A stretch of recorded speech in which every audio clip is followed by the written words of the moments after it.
art is not just a painting on a wall. Some people don't understand that. It's like an endless search for something more satisfying. Maybe a bit more detail. I am always seeking to blur the lines between reality and digital creation.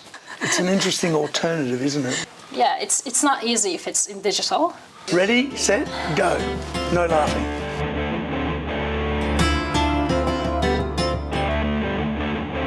This is Leon Ferranti, and I'm going to be speaking with Lara Bekmez, an artist in Adelaide. Hello, Lara. Can you tell us a bit about yourself and your art? Hi, Leon. Thanks for having me. I'm a landscape architect and a digital artist. I enjoy brainstorming and creating digital designs. My love for making digital arts began when I was in university, and the interest led me to explore 3D design programs. In university in Adelaide or somewhere else? Back in Turkey. Yeah. What university was it? It's Ege University. Okay. I studied Bachelor's of Landscape Architecture. Okay. And this interest led me to explore the different CGI programs.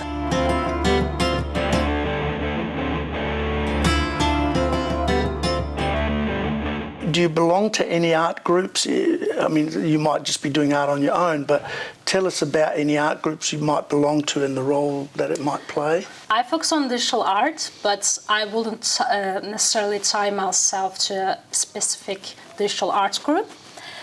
My creativity is largely fueled by electronic music and themes of science fiction, particularly the intersection of utopia and dystopia. Okay. And the concepts often drive the direction of my work and help me to explore new mediums. And do you work out of a studio or a room or anywhere in particular? Yeah, I work from home. Or on the bus? For my art. I always think about my works when in the daily life. Yeah. When I was going to work, or just watching movies or listening music. Yeah, it can influence my work.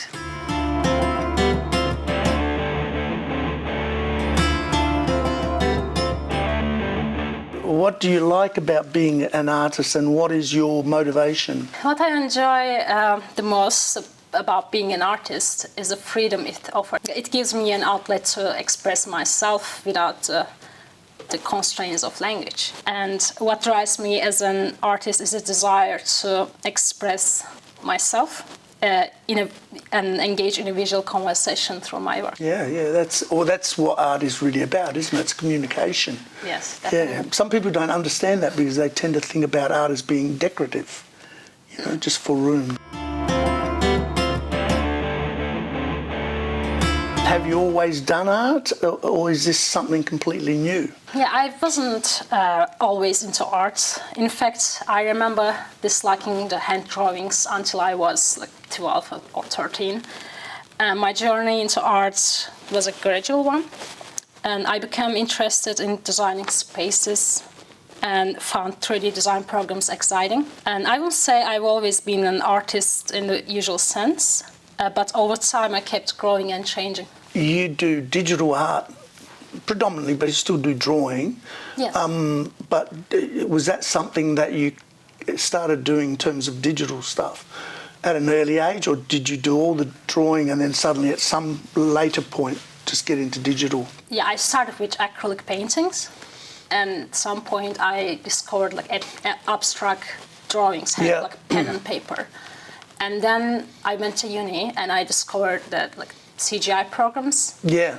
And I start using that programs and see people are making NFTs and the visual designs. It's really inspired me, and I really wanted to go into that world.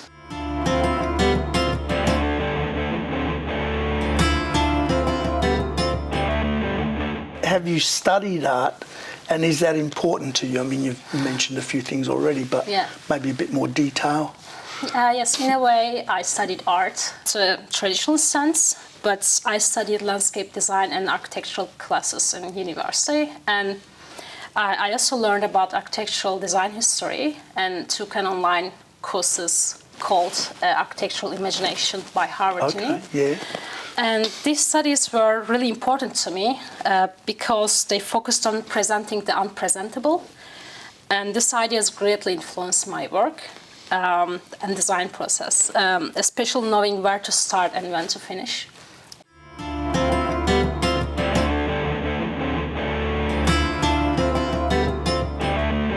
Do you have a philosophy, and does it show in your art?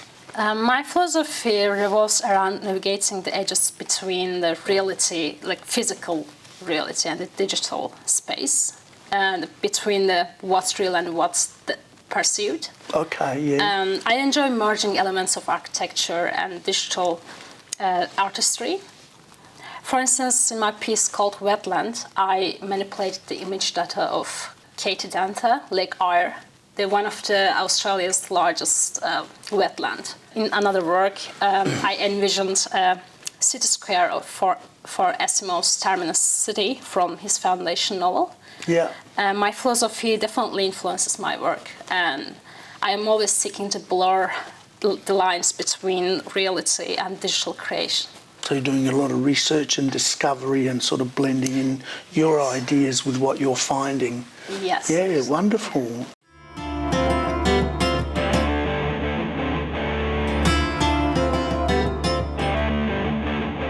What would you like to do with your art now and in the future? Right now, my goal is to keep learning and improving my skills, be it in hand drawing or digital art. I'm always keen to learn more about the techniques I'm using.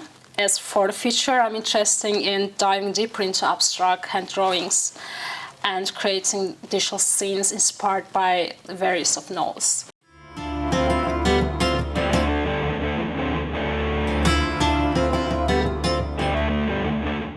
What would you like to see for children in terms of art development, facilitation and access? Yeah, art education should be for all kids, and regardless of their backgrounds. Yep. And it should be integrated with other subjects as well for kids to understand the things better. And I want to add that my mom used to take me to the cinema when I wasn't going to school. Wonderful. And I think it helped me to understand later that art is not just a painting sitting on a wall. Yeah. And I would like to see that not only coloring between the lines is praised in classrooms, but also more abstract creativity.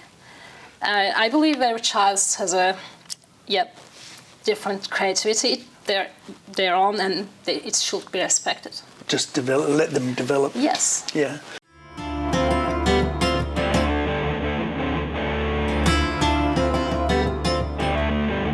And what are your strongest influences and favourite subjects or mediums or materials that you use? I get inspiration from many places. I found some digital artists like Beeple and Vector 3R0 are really inspiring.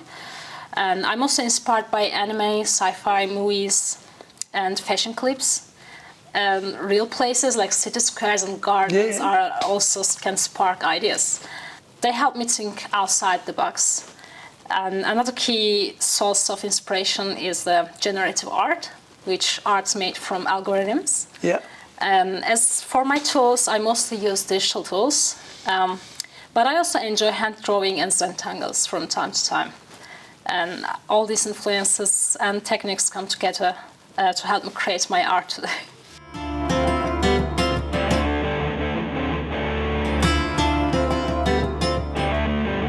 What is the most difficult thing you've faced as an artist? Yeah, I tried to go into the NFT world.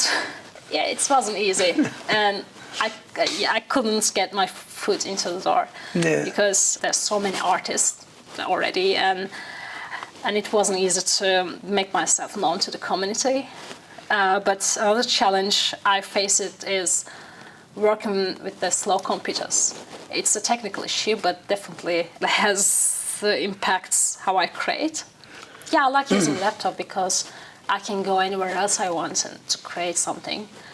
But I solved that problem. Yeah. Now it's not a big issue, but it was a big issue when I first started.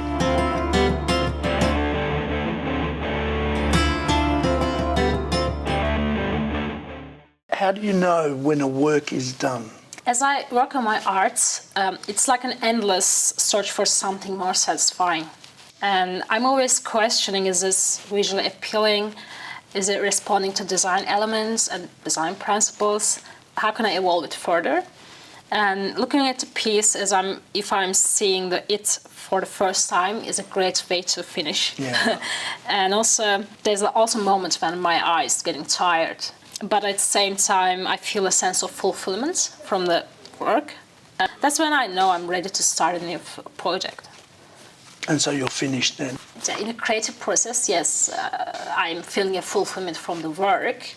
But if you look like artist's journey from beginning to end, there's a process with NFTs where I should put my work into a digital platform. I should arrange the size of the project, and I also, I need to open my wallet, like digital wallet. I'll put my work in it, and I will type a price or not a price, just open bid for everyone. And of course, the networking process is a continuous process. So you're basically selling your work now, even though you're finished, you're still not finished the process with that work. It's still continuous process, and I also like to get feedback from other digital artists because it's a very large platform. Maybe I can see similar the designs in other artists' works, and I can message them.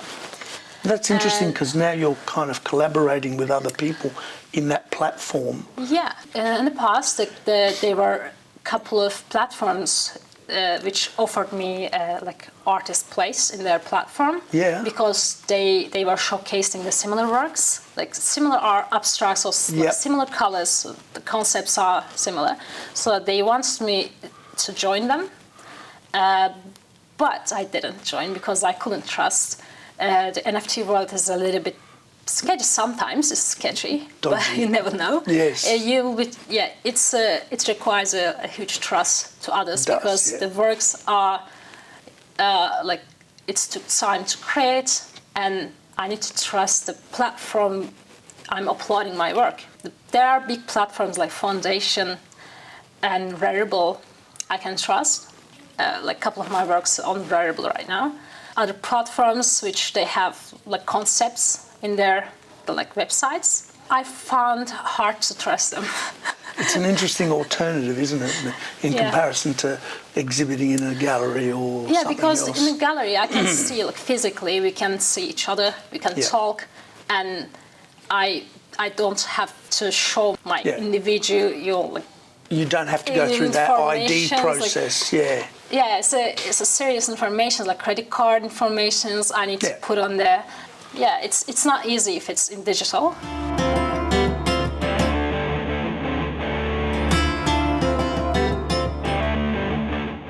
Thank you very much, Lara, for sharing your story and ideas with us today. Really appreciate it. Thank you so much. If you, the audience, want to see my work online, they can go to Art22 on Instagram. Yep. And I really appreciate your time. Thank you for having me. My pleasure. My pleasure. Cheers.